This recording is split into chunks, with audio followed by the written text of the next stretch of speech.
Oui, C'est bon? madame. Super. Donc, c'est les deux derniers documents, s'il vous plaît, que vous prenez en même temps que moi. C'est les exercices qu'on va faire ensemble.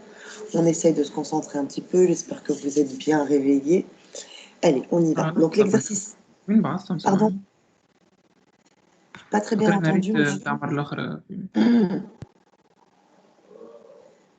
هذوما اللي 8 images. Oui, Ok, c'est ce bon. que je viens d'envoyer, c'est ce que j'ai envoyé normalement la semaine dernière, mais bon, peut-être qu'il y en a qui n'étaient pas là. Donc maintenant, au moins, tout le monde les voit devant eux. Et c'est les deux dernières images, c'est les deux derniers documents dont on a besoin aujourd'hui. Donc vous les avez, ce sont des exercices. On prend exercice 1, s'il vous plaît. Alors, l'intitulé est le suivant. Éliminer ce qui engendre les redondances ou les tautologies dans les phrases qui suivent. Bien sûr, vous pouvez avoir ce genre d'exercice. Alors, qu'est-ce qu'une redondance? Normalement, vous l'avez vu au lycée, c'est la répétition, en fait, la redondance.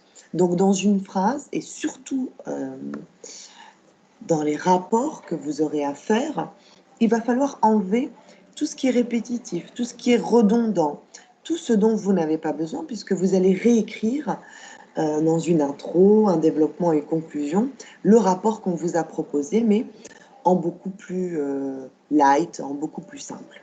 Donc, je prends la première phrase. L'automobiliste était légalement dans son droit. Ici, effectivement, dans cette première phrase, il y a une redondance. Quelle est-elle?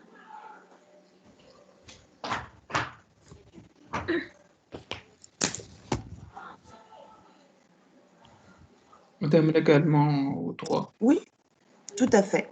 Donc, on a juste besoin de garder l'automobiliste était dans son droit. C'est français, c'est la phrase tient la route, on n'a pas besoin. Le légalement, en fait, c'est une répétition du droit, légal, droit, etc. Donc on peut enlever légalement. Je passe à la deuxième phrase. Ces renseignements ont été divulgués publiquement. Alors, ici encore, il y a un terme que l'on peut enlever dans la phrase bon, qui ne sert pas à grand-chose. Enfin, il sert, mais on peut l'enlever. La phrase tient la route sans même, sans avoir ce mot. Ces renseignements ont été divulgués publiquement.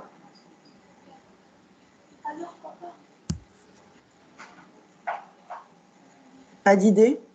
En fait, on peut enlever publiquement. Si on lit la phrase, ces renseignements ont été divulgués, elle tient la route, elle est logique, voilà, ils ont été divulgués, ils ont été révélés. Bon, ils ont été révélés à qui? Bah, implicitement, on comprend que ça a été révélé au public. Donc, on n'a pas besoin d'avoir cet élément publiquement en plus. Je continue. Troisième phrase. Tous les représentants syndicaux ont voté la proposition à l'unanimité.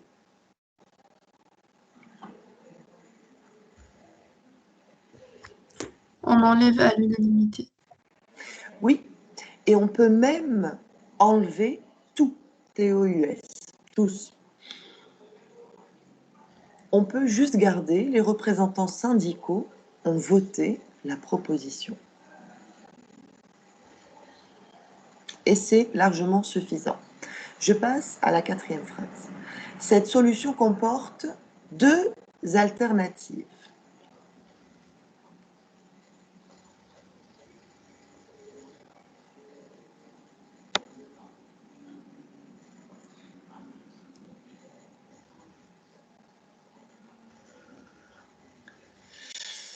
Cette phrase pose quand même problème.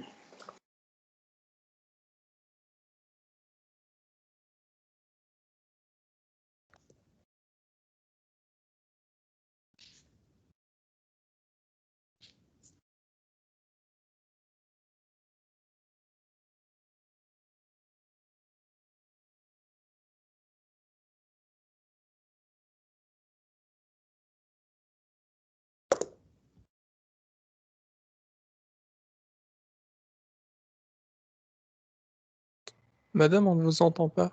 Je crois que vous avez coupé votre micro.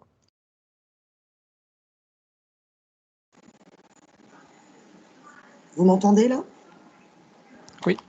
Ah, super. Depuis le début ou ça vient juste de couper, dites-moi? Non, non, juste maintenant. Ah, ouf. Je me suis... Bon, alors, je continue. Donc, où est-ce que j'en étais? Oui, j'avais dit qu'ici, cette phrase quand même posait un petit peu problème. Cette solution comporte deux alternatives. Il va falloir modifier la phrase pour pouvoir garder le moins d'éléments possible. Moi, je mettrais par exemple...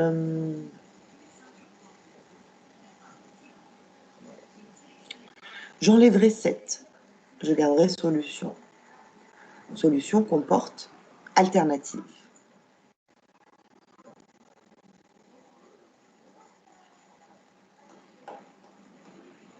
Je mettrai les alternatives de solution. Ou alors, les solutions alternatives. On enlève 2, comporte. On peut même enlever 7 solutions, bien sûr. Donc, vous avez droit, comme ça, de modifier, quand vous le pouvez, les phrases, tout en gardant le même sens, bien sûr. Je passe à la 5. Nous analyserons les phases successives du phénomène. Nous analyserons les phases successives du phénomène.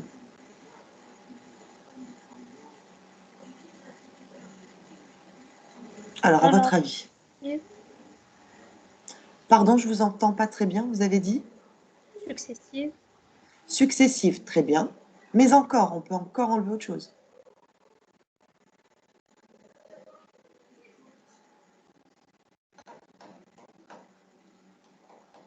On enlève les phases successives et on garde juste le phénomène. Nous analyserons le phénomène. En fait, que ce phénomène ait des phases, qu'elles soient successives, peu importe, il faut vraiment raccourcir cette phrase. Et donc, pour moi, la seule alternative, c'est d'enlever les phases successives et de ne garder que nous analyserons pardon, le phénomène, tout simplement. Je passe à la 6. Cette compagnie a le monopole exclusif de ce produit.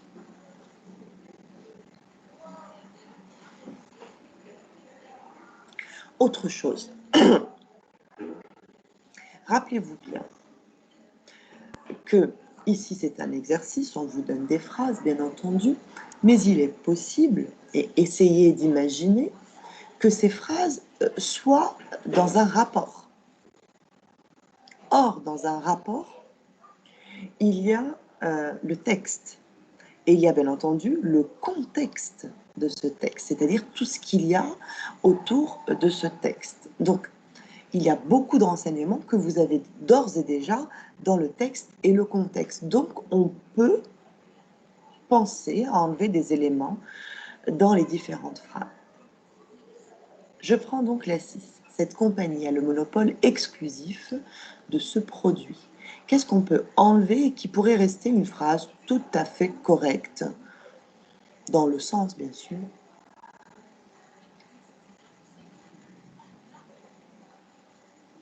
Exclusif.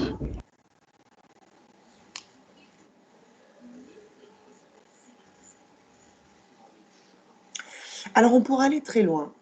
Vous dites exclusif, mais en fait, quel est l'élément qui est le principal entre exclusif et produit? Faites attention. En fait, la plupart du temps, on peut enlever tout ce qui est adverbe, adjectif. Donc ici, j'accepterai à l'examen qu'on dise, on peut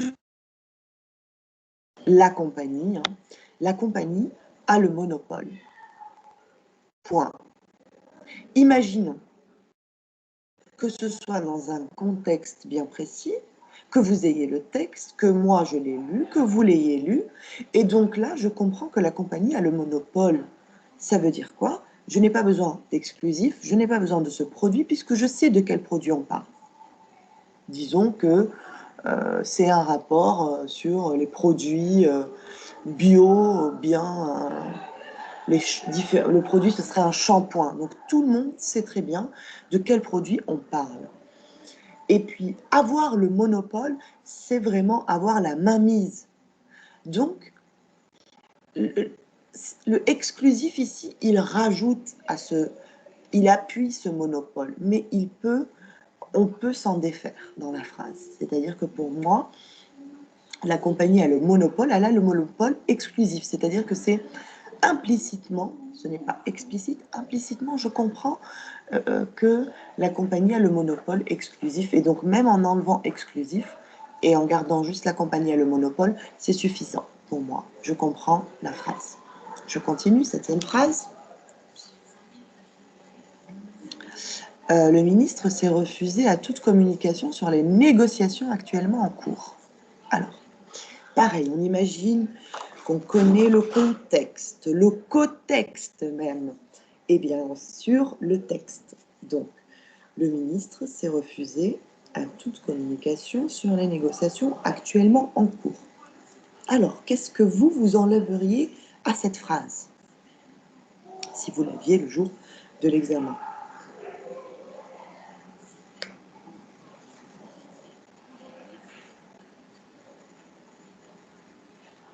Personne? Alors, le ministre s'est refusé à toute communication sur les négociations. Qu'elles soient actuelles, ces négociations, qu'elles soient en cours, que ce soit des négociations différées, que ce soit de fausses, peu importe. Ça nous donne en fait les qualités des négociations et ça nous importe peu puisqu'on comprend très bien dans la phrase, et la phrase nous suffit. Le ministre s'est refusé à toute communication sur les négociations.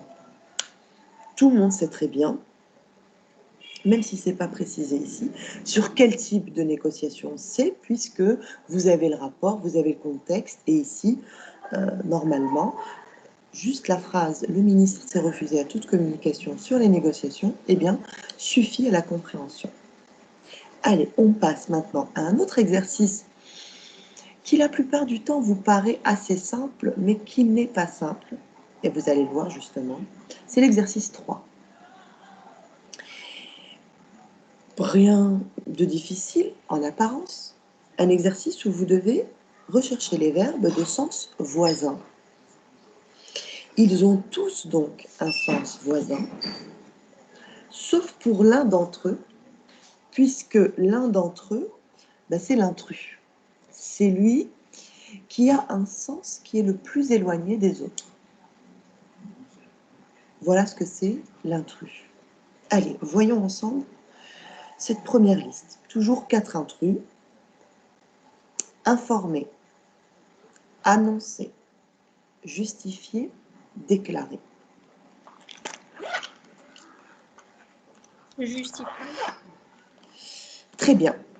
Celui-ci, c'est vrai, pas si terrible que ça, pas si compliqué, mais vous allez voir que ça va se compliquer. Alors moi, le conseil que je vous donne, chacun sa méthode en fait, mais il m'arrive, en fait, les mots dans la langue française, et puis je suis sûre que les mots en arabe également, sont polysémiques. Ils ont plusieurs sens. Et donc, tout dépend de ces mots que vous avez vous rencontrés. Vous les avez peut-être rencontrés en sciences, donc tout de suite vous allez avoir des phrases toutes faites que vous allez pouvoir incorporer en sciences. D'autres, ça sera des maths, d'autres, ça sera de la littérature. Peu importe, sauf que il faut essayer de trouver l'expression qui va essayer de regrouper tous ces mots. Donc, j'informe d'une information, même si ça fait une répétition, j'annonce une information, je déclare une information et justifier une information, mais là, c'est correct. Mais toutefois, le sens n'est pas le même. Informer, annoncer, déclarer, justifier, c'est autre chose. Donc tout de suite, il est vrai que vous allez voir qu'il y a des listes où tout de suite le mot, vous le voyez tout de suite. D'autres, non. C'est très confus, c'est très délicat. Et donc là, il va falloir justement le mettre dans une expression, essayer de voir les différents sens du mot, là où il va coller avec le mot qui est à côté ou pas, ou est-ce qu'il s'éloigne de ce mot-là. Bref, effectivement, pour cette première liste, notre intrus, c'est le verbe justifier. Je poursuis. Deuxième liste, examiner, analyser, apprécier, rechercher. Alors, je vous écoute. Apprécier. Quel pourrait... Très bien. Pour moi aussi, directement, après, ça vient tout de suite, comme je vous l'ai dit pour certains. Pour d'autres, non. Même pour moi, ça bloque. Il faut vraiment rechercher là où vraiment il y a une petite différence. Bon, alors on examine quelque chose, on va examiner quoi? Par exemple, on va se dire, je sais pas, on va examiner en laboratoire un rat de souris, on va l'analyser, on va faire des recherches, mais apprécier tout de suite, ça s'éloigne carrément. Donc pour moi, apprécier ici, c'est l'intrus, effectivement. On passe à cette troisième liste. On a exagérer, abuser, amplifier, agrandir.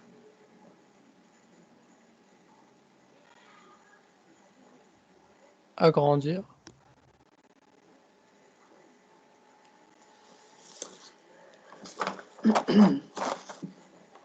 Alors, si on essaye un petit peu d'expliquer tout ça.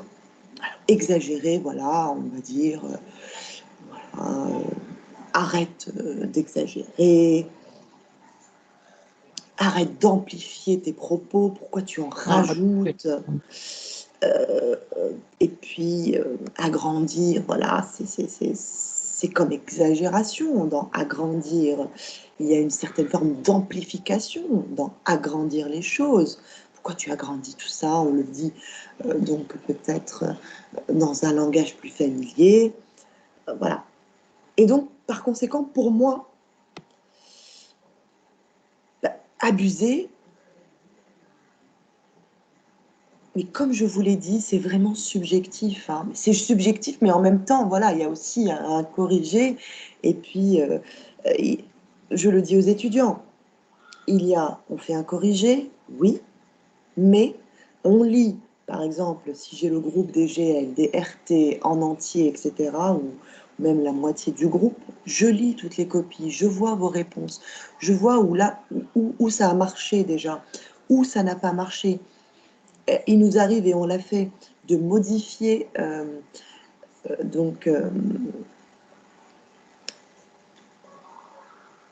la notation carrément. Donc, on va changer le barème si jamais on se rend compte qu'il y a un exercice qui a mal marché, que vous n'avez pas compris, un exercice sur 5 ou 6 points. Si tout le groupe n'a pas compris, on ne peut pas le garder sur 5 ou 6 points. Vous comprenez? Donc, il y a un problème. On se dit, bon, ben voilà, les étudiants ne l'ont pas bien assimilé, ne l'ont pas bien compris. Donc, on va changer le barème. On va le mettre sur 2 points et puis on va répartir les 3 ou 4 points autre part. Et puis, il y a un autre exercice que nous faisons lorsque nous corrigeons, c'est qu'on regarde vos réponses, justement. Et si on se rend compte que, eh bien, une même réponse se retrouve quand même chez plusieurs étudiants, et bien là, on essaye d'étudier la chose. On se dit, comment est-ce qu'il a réfléchi? Qu'est-ce qu'il voulait dire? Pourquoi a-t-il mis cette réponse? Et peut-être, justement, en cherchant un petit peu plus profondément, on se rend compte que, oui, effectivement, si on voit de cette manière-là, si c'est pris dans ce contexte-là, eh bien, on comprend pourquoi vous avez mis cette réponse, et à ce moment-là, on vous accorde le point. Bien. Sauf que, pour moi, ici, à moins que le camarade qui vient de dire agrandir m'explique explicitement que pour lui, agrandir est complètement différent des autres, eh bien, en expliquant et en justifiant, je pourrais peut-être accepter votre réponse. Mais pour moi, comme je viens de vous le dire, l'exagération, c'est l'amplification.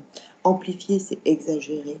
Et de là, c'est agrandir les choses, agrandir un trait. Par exemple, si je vous dis la caricature, comment est-ce qu'on pourrait définir une caricature à un enfant qui ne sait pas ce que c'est, un enfant de 10 ans, etc. Et on va lui dire que le dessin en caricature, il est exagéré. Le nez est amplifié. Les yeux sont agrandis, le regard, l'expression, tout est agrandi. Et donc, pour moi, les trois vont ensemble. Par contre, quand je vois abuser, oui, il y a comme exagérer, oui, tu exagères, tu abuses. On utilise l'expression, d'accord? Mais il y a également abuser négativement, abuser de quelqu'un. Et tout de suite, c'est là où je vois qu'il y a la différence avec les trois qui peuvent totalement coller ensemble. Mais abuser, je le trouve en décalage quand même avec les autres. C'est pourquoi j'aurais mis abuser. On passe à la Madame, quatrième. Oui, monsieur. je Vous ne suis faites pas peur. forcément d'accord. Alors, dites-moi. D'accord. Euh, bon, pour exagérer et pour amplifier, le sens, il est assez explicite, hein. C'est que c'est décrire un fait en Oui. augmentant son intensité, à peu près. D'accord. Comme vous l'avez dit, abuser est polysémite, c'est-à-dire qu'il a deux sens. Le premier sens est assez conforme à exagérer et à amplifier. Et le deuxième n'a rien à voir, c'est un sens péjoratif. Oui. Pour agrandir, c'est exactement la même chose, c'est un mot qui est polysémite. On peut agrandir genre un endroit, agrandir physiquement un espace, Oui. euh, tout comme on peut agrandir l'intensité d'un fait, mais je ne pense pas que ça soit très courant d'utiliser le mot agrandir dans ce contexte-là. Donc je pense que abuser, le deuxième sens d'abuser, il est Mhm. bien plus utilisé dans le contexte d'exagération et d'amplification que le Mhm. deuxième sens d'agrandir. J'ai jamais Alors entendu là, personne agrandir ses émotions ou l'intensité d'un événement. avec votre explication, si vous l'aviez fait bien sûr le jour de l'examen, j'aurais sûrement accepté votre terme, donc je vous aurais donné le point. Mais on vérifie quand même ensemble, on va voir les différents sens, si vous le permettez. Comme je vous l'ai dit, les termes sont polysémiques.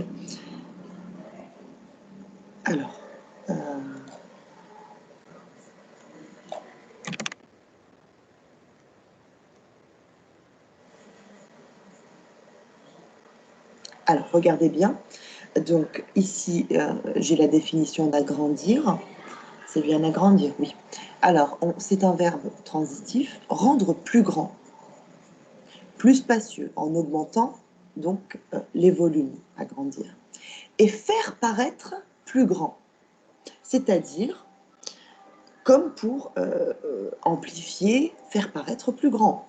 Ou alors exagérer, faire paraître plus grand. Là, j'essaye de vous convaincre, monsieur. Mais après, bien entendu, vous pouvez garder votre réponse. Et puis, on a la phrase ici, ce miroir agrandit donc la pièce. Donc, pour moi,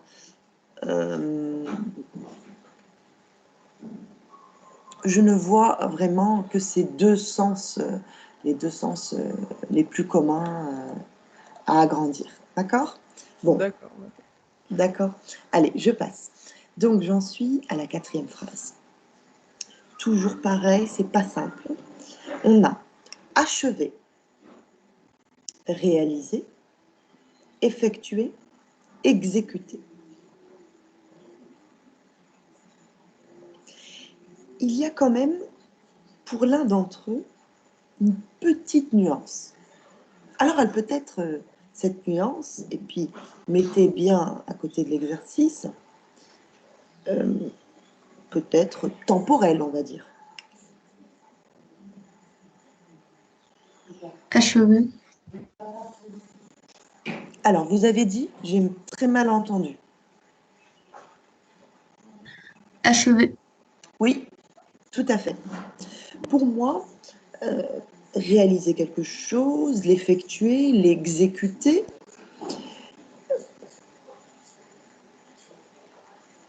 on sent que ce n'est pas quelque chose de fini.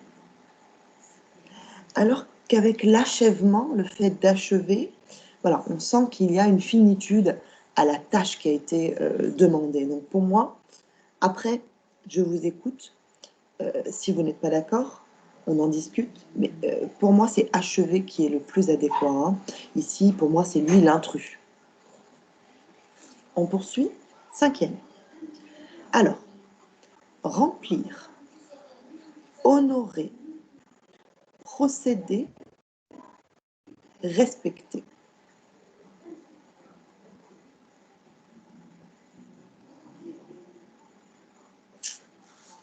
Pas simple. Alors, quel est l'intrus? Remplir, honorer, procéder, respecter.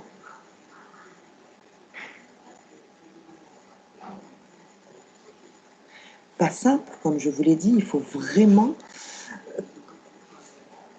connaître un maximum de la polysémie du mot, et c'est pas simple, hein, puisque on peut avoir plusieurs sens.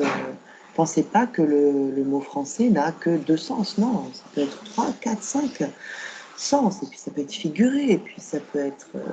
voilà, donc... pour moi... Oui, allez-y. حتى كان مانيش Oui. فاهم برك معناها من الآخرين كل Pour moi, également, monsieur, c'est procéder, effectivement. Donc, on peut essayer de voir ensemble comment j'essaye de réfléchir à tout cela. Donc, j'ai rempli ma tâche, c'est-à-dire en tant que directrice, etc., ou bien chef de projet, j'ai rempli ma tâche, j'ai honoré mes engagements, j'ai respecté ma tâche, j'ai honoré ma tâche également. Par contre, j'ai ce procédé qui bloque pour moi et qui me paraît totalement intrus à cette liste, tout simplement. C'est comme ça que j'ai essayé de voir ces termes-là. Allez, on continue. On en est à 6. Vérifier, reconnaître, contrôler, examiner.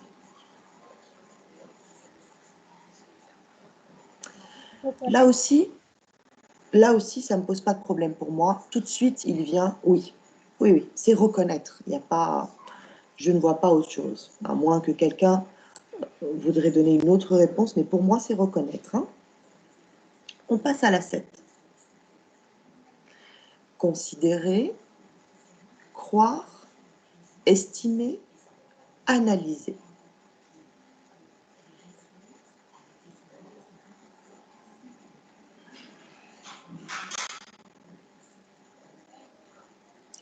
Là aussi, normalement, si vous le mettez dans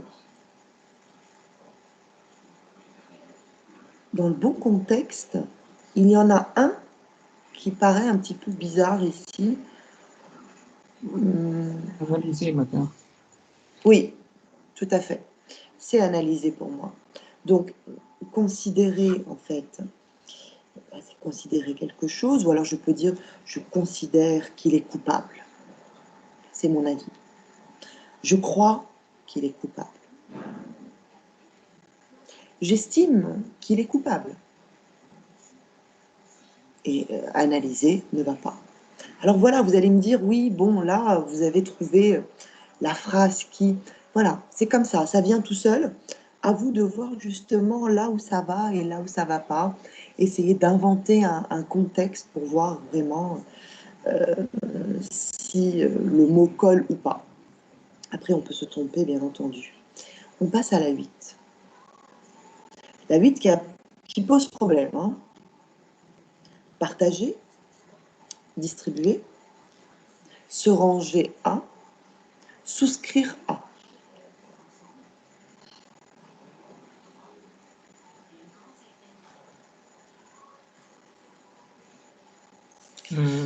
Si on se fie à la majorité, c'est distribué. Oui, très bien. Très, très bien. Pas simple, hein. Effectivement, donc partager, on peut partager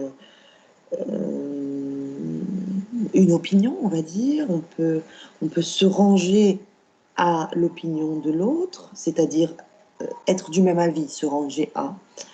On peut souscrire. Je souscris à son opinion, donc j'adhère parfaitement. Et puis on a distribué, donc on ne peut pas. Voilà. Après, là où est la difficulté, c'est qu'ils ont mis distribuer à côté de partager. Or, tout de suite, dans l'inconscient, on va se dire, bon, on partage, on distribue, donc non, faites très attention. C'est là où, bien entendu, il va être mis, le terme, l'intrus est toujours mis à côté de sens voisin, mais quand même qui s'éloigne. Je passe au 9. Entraîner, engendrer, avancer, provoquer.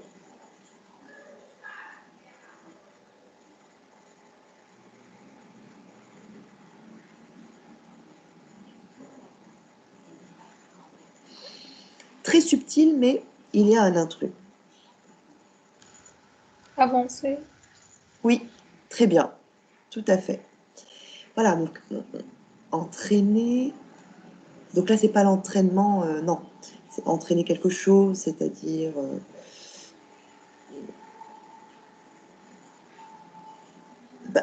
il a entraîné la victoire.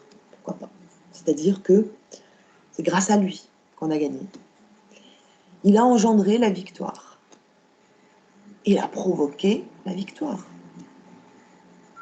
Et puis, avancer là, ça va pas, ça colle pas dans ce que j'ai dit. Donc voilà, à vous de mettre dans le bon contexte, bien sûr, et de ne pas vous tromper. 10e, s'accentuer, s'accroître, s'exposer, s'agrandir.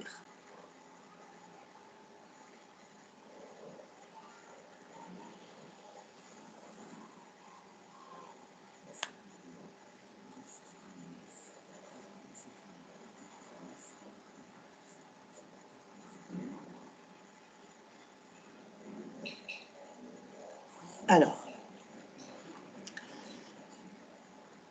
il est clair normalement.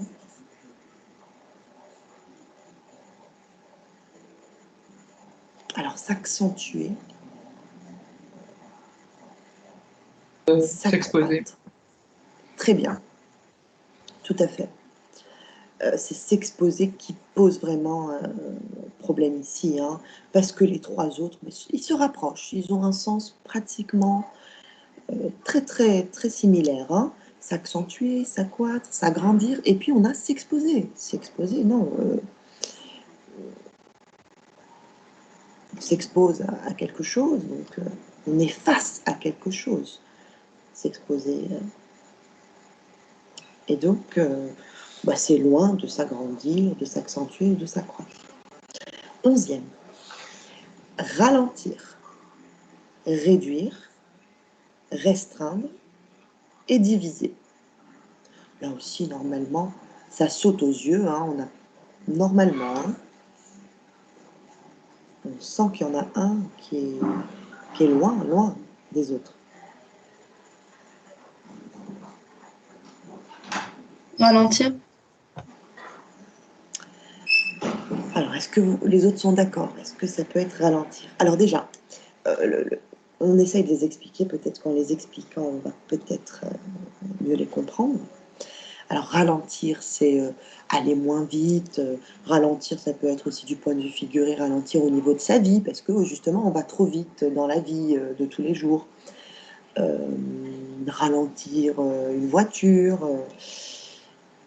Bien. Réduire, on réduit sa vitesse. Ralentir une vitesse, réduire sa vitesse également. Réduire la vitesse d'une voiture, et puis restreindre. Pareil, c'est dans le même sens, restreindre quelque chose et réduire, ralentir, ça va dans le même sens. Par contre, diviser. Diviser, bah, c'est... D'accord, si on divise quelque chose, un nombre par un autre, ça va bien sûr le réduire, ça va bien sûr le restreindre, mais quand même, diviser, donc c'est pas moins. Voilà, c'est ça la différence. Si on avait eu moins, là, réduire, il aurait été synonyme si c'était moins. Mais avec diviser, non. Pour moi, donc c'est diviser, à moins que vous puissiez me convaincre, m'expliquer en fait le contraire. 12e. Alors 12e, on a énoncé, exposé, jugé, exprimé. Juger. Très bien, tout à fait. C'est jugé. Tout de suite, il saute aussi aux yeux. Hein. C'est comme ça. Donc ça dépend de vos lectures, ça dépend des études que vous avez faites, ça dépend des émissions que vous regardez. Donc comme ça, il y a des termes qui vont vous rester en mémoire, avec leurs expressions aussi. Et donc, il y a des termes où ça va aller très vite, et il y en a d'autres où on va passer, moi-même, même si le français est ma langue maternelle, où je vais passer, des exercices où je vais passer plus de temps. Plus de temps parce que il faut vraiment voir tous les aspects, toutes les polysémies, etc. Il ne faut pas se tromper. Donc, effectivement, j'énonce. Madame, Oui, oui, désolée. Madame, réduire, restreindre et diviser, ça a un sens de réduction de taille. Par contre, ralentir, ça n'a pas le même sens. alors, réduire, ok, restreindre, ok, diviser. Donc, vous les mettez ensemble parce que c'est au niveau de la taille, c'est bien ça ce que vous dites? Oui, Réduire au niveau de la taille, et à ce moment-là, ralentir au niveau de la croissance, je vous dirais. Si je vous dis cet enfant a un ralentissement au niveau de sa croissance, c'est-à-dire qu'il n'est pas en train de grandir, d'évoluer tout à fait normalement.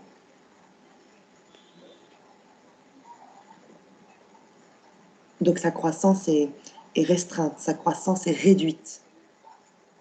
Mais on ne peut pas dire sa croissance est divisée. Est-ce que j'ai réussi à vous oui, mais on convaincre? peut pas dire l'objet est ralenti aussi, dans le sens de taille.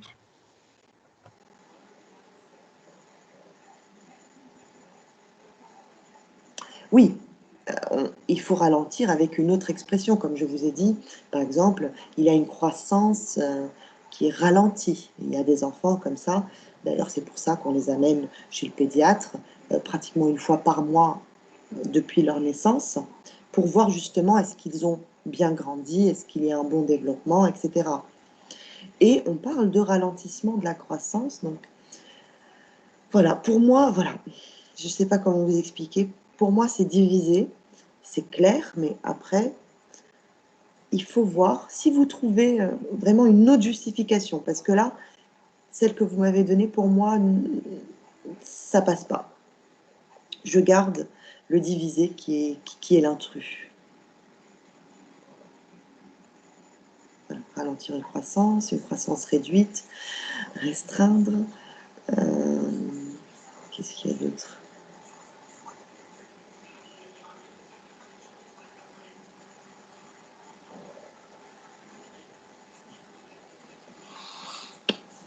Voilà. Bon, on va quand même vérifier les différentes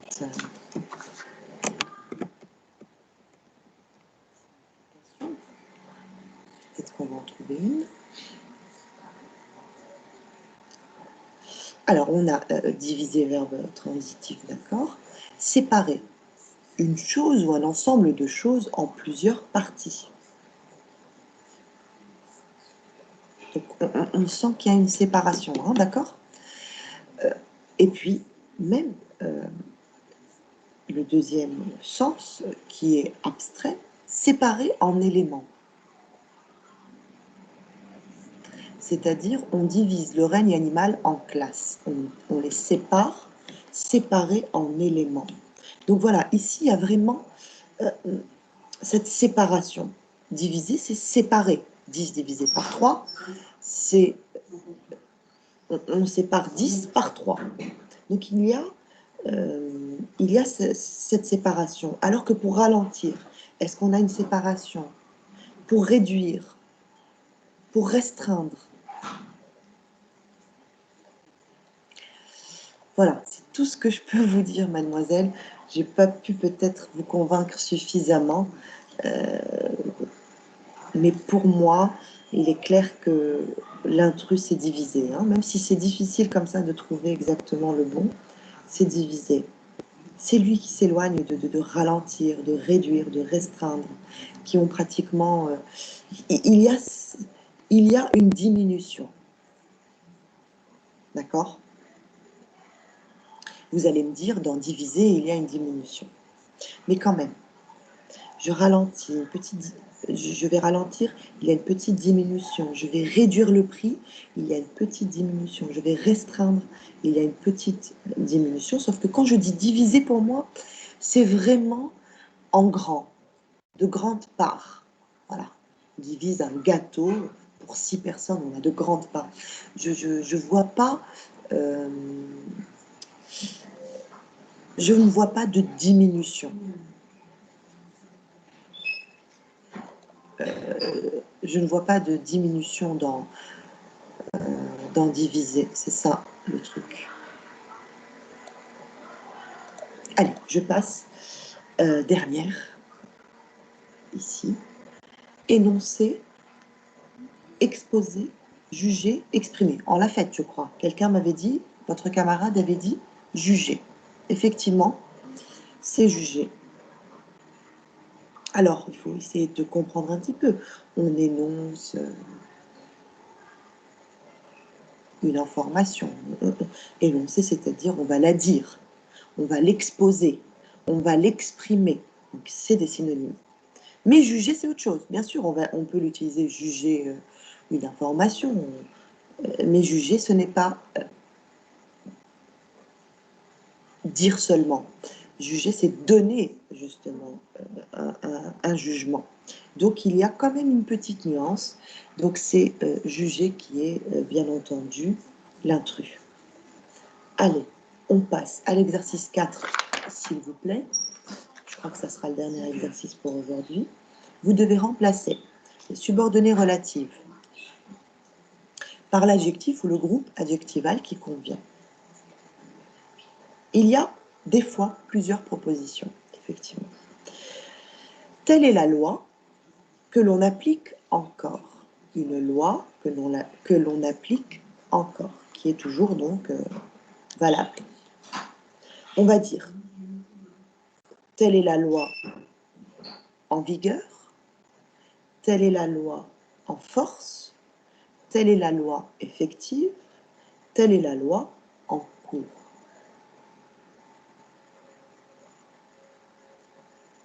En vigueur. Effectivement. Peut-être que pour d'autres, ça sera autre chose. Peut-être que vous allez proposer autre chose. Madame, effective aussi. Effective, Alors, aussi. Effective, justement. Oui, j'aurais accepté effective. Alors, on essaie d'expliquer rapidement. Effectivement, en fait, dans le langage courant, en français, on dit c'est la loi qui est en vigueur. C'est une expression juridique qu'on entend aux informations un petit peu partout. Donc, ça va ensemble.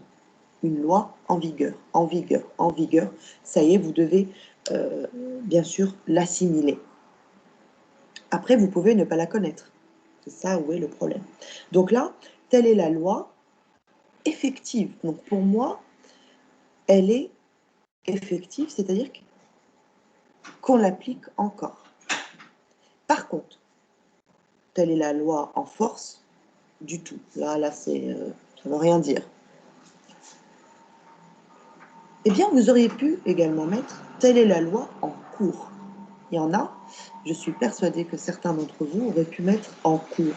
Sauf que je ne pouvais pas, et je ne peux pas, et je n'aurais pas pu l'accepter. Pourquoi? Et je vous explique rapidement.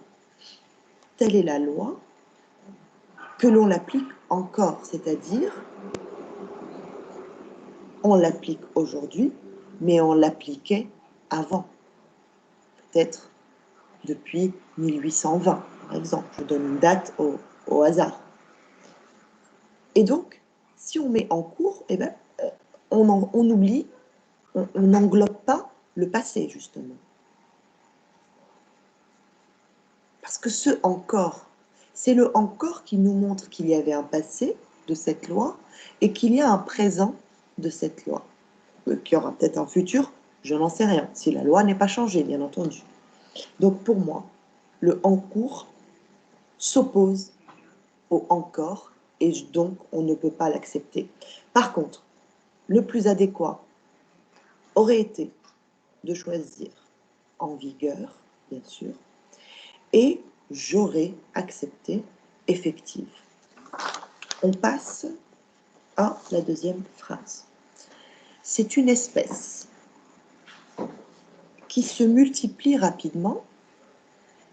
Tout le jardin public en sera envahi. Alors là, c'est des sciences naturelles, hein, pour ceux qui ont fait des sciences. Vous pouvez trouver le terme rapidement. Donc, c'est une espèce, on va dire, fulgurante. Tout le jardin public en sera envahi. C'est une espèce prolifique. Tout le jardin public en sera envahi. C'est une espèce florissante. Tout le jardin en sera envahi. C'est une espèce végétale. Tout le jardin public en sera envahi. Avez-vous une proposition? Prolifique. Tout à fait. Pour moi, le plus adéquat, ici, effectivement, c'est une espèce qu'on qualifie de prolifique. Et donc, par conséquent, tout le jardin public en sera envahi. Est-ce qu'on peut mettre florissante? Si nous n'avions pas tout le jardin public en sera envahi, juste on avait la phrase, c'est une espèce qui se multiplie rapidement, on peut accepter florissante. Mais je ne peux pas accepter florissante avec la deuxième partie de la phrase, tout le jardin public en sera envahi. C'est négatif ici. Or, florissante vient de fleurs, donc vient de quelque chose de joli, de beau, de rose. Il y a peut-être plein de fleurs qui fleurissent. Et donc à ce moment-là, on ne peut pas parler d'envahissement. On ne peut pas parler de quelque chose de négatif. Ensuite, végétale, ça rajoute rien du tout. Pas. C'est une espèce végétale. Bah oui, dans un jardin, je pense pas qu'on est en train de...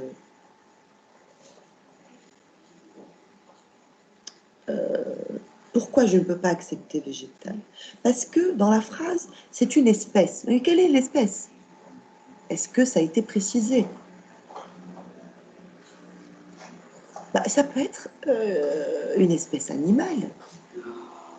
Ça peut être végétal, des ronces qui se multiplient partout et qui envahissent le jardin.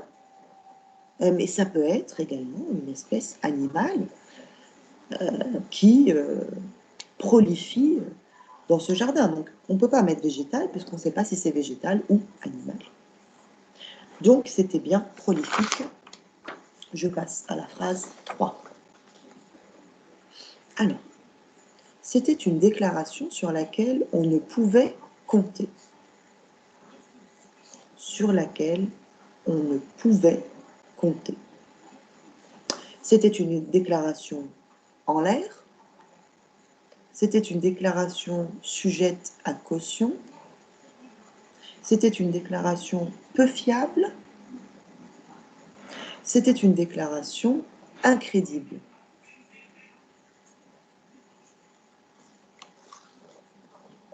Alors, je vous écoute.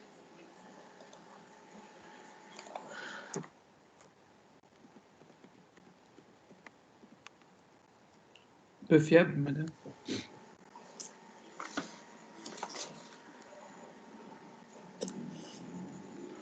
Peu fiable.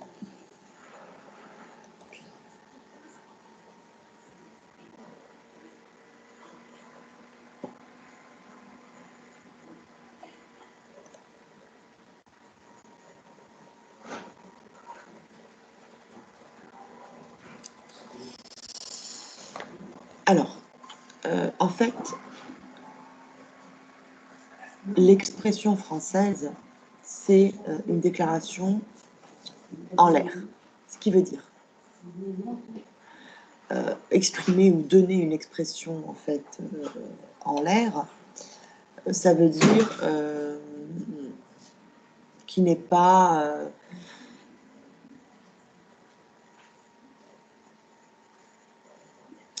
si importante que ça en fait, une expression en l'air. Après, vous pouvez me dire, c'est peut-être de l'ordre du familier. Quoique, on l'utilise et on entend cette expression, une déclaration en l'air, même sur les plateaux de télévision. Hein. Mais bon, j'essaye de voir les autres. C'était une déclaration sujette à caution.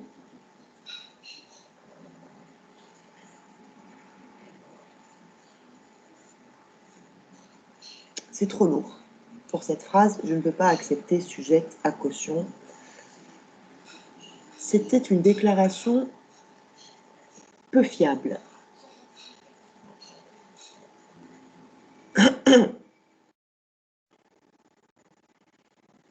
J'accepte cette réponse. Et je vais vous dire pourquoi.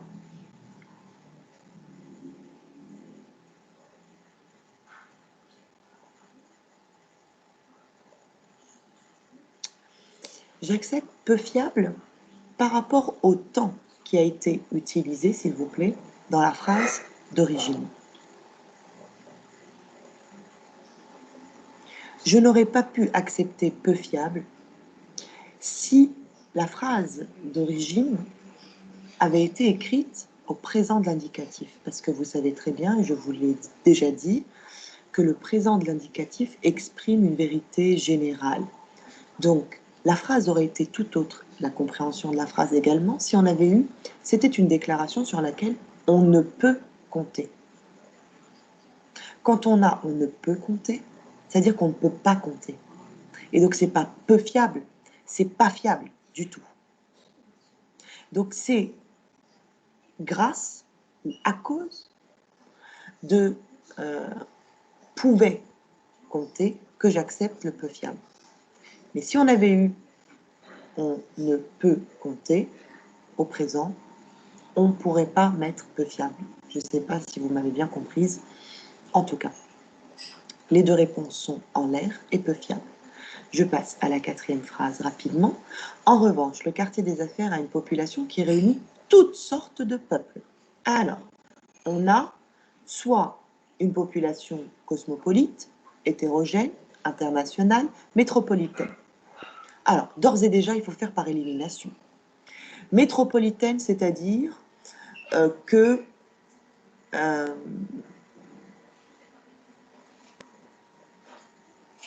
c'est une population qui appartient à la métropole. On dira d'une grande ville, donc métropolitaine. Donc ici, ce n'est pas qui réunit toutes sortes de peuples. Ça n'a rien à voir. Est-ce qu'on pourrait mettre une population internationale qui réunit toutes sortes de peuples?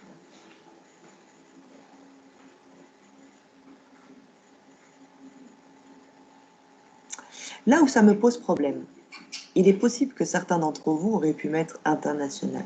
Sauf que pour moi, il est clair qu'il y a un décalage entre international et peuple. S'ils avaient dit une population qui réunit toutes sortes de pays, tout de suite, le terme le plus adéquat aurait été international. Est-ce que vous comprenez ce que je suis en train de vous dire? C'est-à-dire que pour moi, c'est le fait que peuple soit en décalage avec international. Il aurait fallu pays.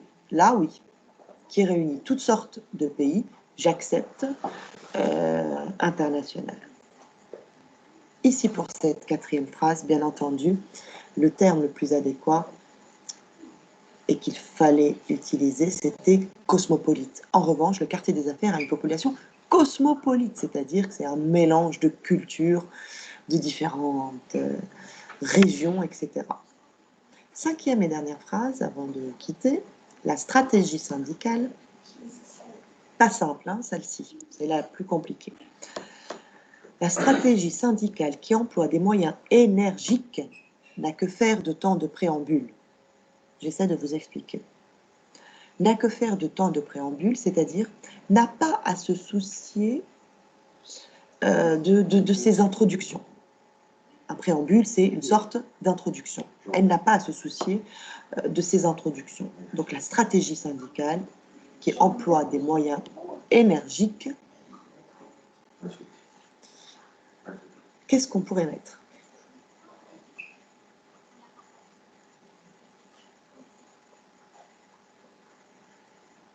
J'aurais accepté deux réponses.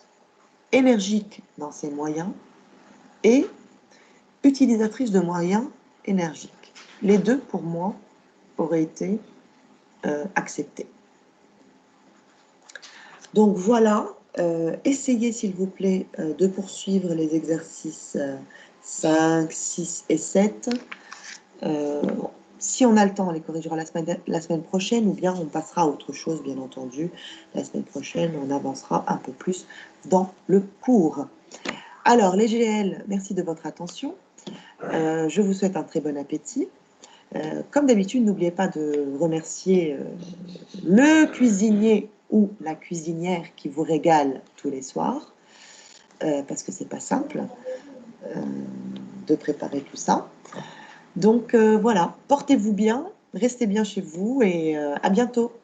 Au revoir à tous. Bye bye. Au revoir. Merci. Au revoir. Au Bye bye. revoir. Merci.